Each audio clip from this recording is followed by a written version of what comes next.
یو پسر به بیس گیم شو خوش اومدین. توی این ویدیو میرم سراغ بهترین تنظیمات دسته توی FC25 که برای رفتن به تنظیمات دسته کافیه وقتی توی منوی اصلی بازی هستید بیاید توی این بخش و وارد ستینگز بشید و بعد از اونم باید برید توی گیم ستینگز که قبلش بیاید داخل تب مچ. اینجا یه گزینه جدید داریم که مربوط به کاتسین های قبل بازی ها میشه که گزینه‌ای که به طور دیفالت روش هست توی خود بازی این آپشن رو بهتون میده که برای بازی توی خود بازی تصمیم بگیرید که با نگه داشتن مربع یا X کاتسین رو به صورت کامل ببینید یا نه فقط مثل پارسال یه تیکش رو ببینید. ولی اگه دوست دارید همیشه قبل بازی کامل کاتسین رو داشته باشید میتونید روی آلویز بذاریدش و اگرم که کلن علاقه‌ای به دیدنش ندارید میتونید با گذاشتنش روی نور کلن خاموشش کنید. یادتونم باشه توی گزینه بالاییش یعنی تعویض سریع رو روشن گذاشته باشید که توی بازی بتونید ازش استفاده بکنید، خیلی کاربردیه. اما برگردیم به تنظیمات دسته که توی اولین گزینه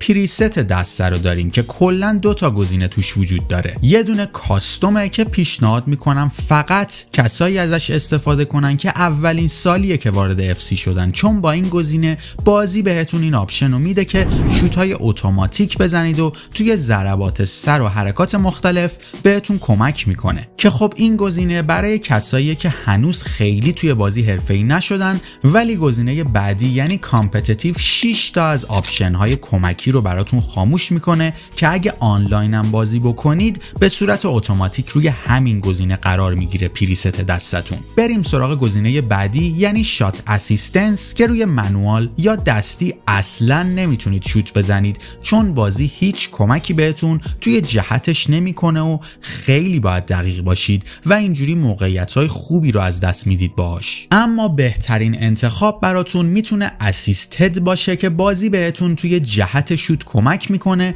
گزینه پریسیژن هم امسال میتونه به درد بخور باشه که وقتی که فعالش کنید یه خط کوچولو موقع شوت زدن جلوی پای بازیکنتون میاد، ولی بازم دخالت خود گیم توی جهت شوت خیلی کم میشه و به نظرم خوب نیست. همون اسیستد میتونه گزینه بهتری باشه. تایم فینیشینگ رو حتما روشنش کنید. با شوت اسیستد و تایم فینیشینگ میتونید همون نتیجه رو بگیرید که توی پریسیژن قرار بود بگیریدش، ولی با دقت هدفگیری بیشتر. اگه نمیدونید تایم فینیشینگ چیه باید بگم که با روشن کردنش باید 2 بار دکمه شوت رو بزنید. یه بار وقتی که میخواید قدرت شوتتون رو پر کنید، یه بارم قبل از اینکه پای بازیکنتون به توپ بخوره که اگه تایم سبز بزنید دقت و قدرت شوتتون زیاد میشه. رسیدیم به بخش مربوط به پاس دادن که امسالم خیلی سخت شده پاس دادن توی FC25 اگه بازی رو تجربه کرده باشید، که توی اولین گزینه فرو پاس اسیستنس رو داریم که مربوط به پاس فرار میشه، یعنی پاسایی که با مثلث یا وای ارسال میکنید که سخت شدنش اینه که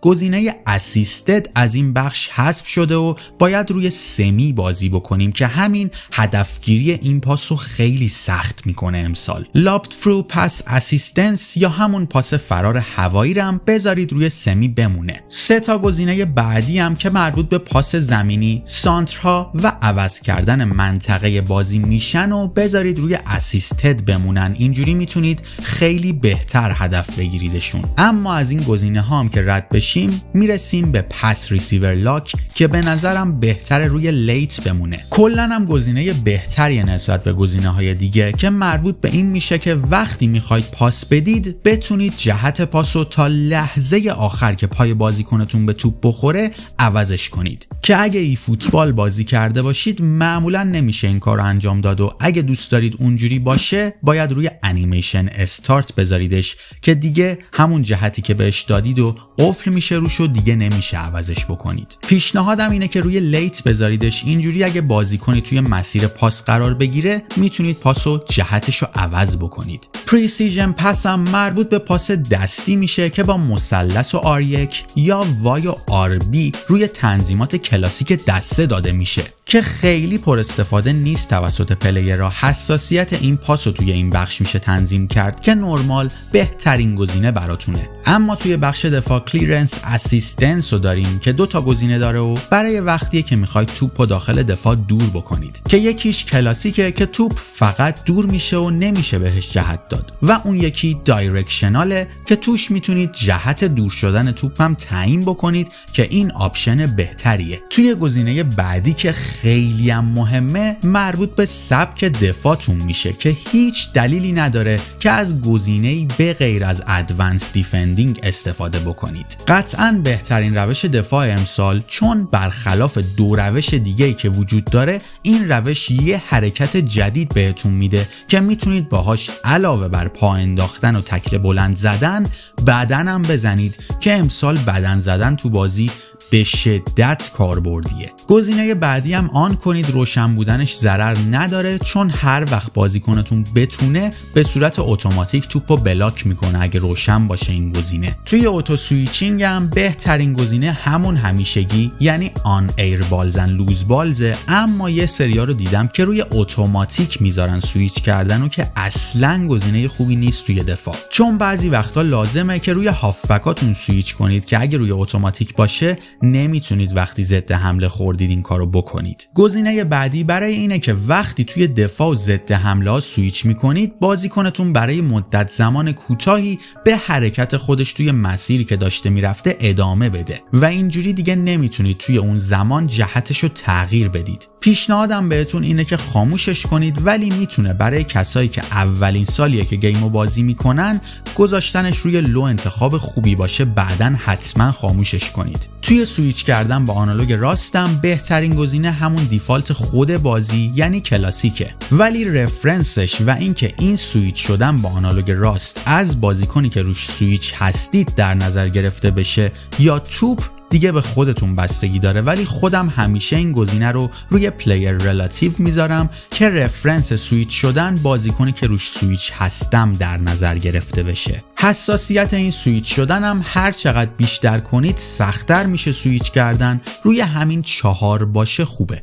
نکست پلیر سویچینگ هم با اینکه گزینه‌های متنوعی توش وجود داره ولی خودم کلاسیک رو ترجیح میدم. اما رسیدیم به یه آپشن جدید که همین امسال به بازی اضافه شده یعنی ریاکشن تایم مودیفایر که برای این به بازی اومده که تأخیر سویچ شدن رو تنظیم بکنه، ولی متاسفانه خودش باعث لگ میشه توی بازی. یادتون نره حتما خاموشش کنید. پلیر لاک رو حتما اگه ازش استفاده میکنید روشنش کنید، ولی اگه اتفاقی دستتون میخوره روش و اذیتتون میکنه بذارید خاموش بمونه. پلیر لاک هم برای اینه که میتونید با فشار دادن آنالوگ چپ و راستتون به داخل، بعد کشیدن آنالوگ راست سمت یه بازیکن دیگه، کنترل اونو به دست بگیرید و بعد درخواست پاس بکنید که به نظرم خیلی کاربردیه. اما این گزینه رو شاید فکر کنید مربوط به سویچ شدن گلرها توی خود بازیه، ولی برای وقتیه که توی بخش‌هایی مثل کلاب گلر میشید اینجا میتونید تنظیماتش رو انجام بدید و روی خود بازی تاثیر خاصی نداره. توی آنالوگ اسپرینت هم با توجه به اینکه آپشن هایی مثل اسپرینت ران توی بازی هست دلیلی برای روشن کردنش وجود نداره.